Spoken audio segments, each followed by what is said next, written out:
അല്ല, സുരേഷ് ഗോപി ഉണ്ടല്ലോ. ഞാൻ ഹാഷ്മിയോട് പറഞ്ഞില്ലേ, ഹാഷ്മിക്ക് വേണമെങ്കിലും ഒന്ന് കോടതിയിൽ പോകാം. ഹാഷ്മി, ഈ രാഹുൽ ഗാന്ധി 90ഓളം തെരഞ്ഞെടുപ്പ് തോറ്റപ്പോൾ ഓരോ തെരഞ്ഞെടുപ്പിനും ഓരോരോ ന്യായങ്ങൾ പറഞ്ഞു. ഏതെങ്കിലും ഒന്നിന് അദ്ദേഹം ഉറച്ചു നിൽക്കുകയോ മുന്നോട്ട് പോവുകയോ ഉണ്ടായിട്ടുണ്ടോ ഹാഷ്മി?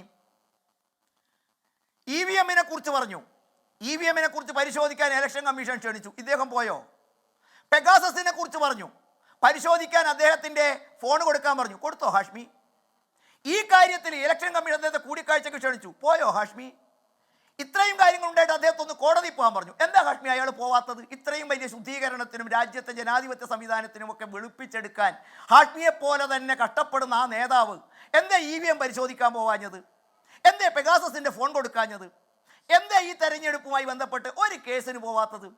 ഞാൻ ഹാഷ്മിയോട് വിനയപൂർവ്വം നൽകുന്നു, ഹാഷ്മിയെ പോലെയുള്ള ഒരു പൊതുപ്രവർത്തകൻ്റെ നിതാന്തമായ ജാഗ്രതയും താങ്കളുടെ ജനാധിപത്യത്തോടുള്ള BJP വിരുദ്ധതയിൽ നിന്ന് അപ്പുറത്തുള്ള താങ്കളുടെ ആത്മാർത്ഥതയും ഞാൻ ബഹുമാനിക്കുന്നു.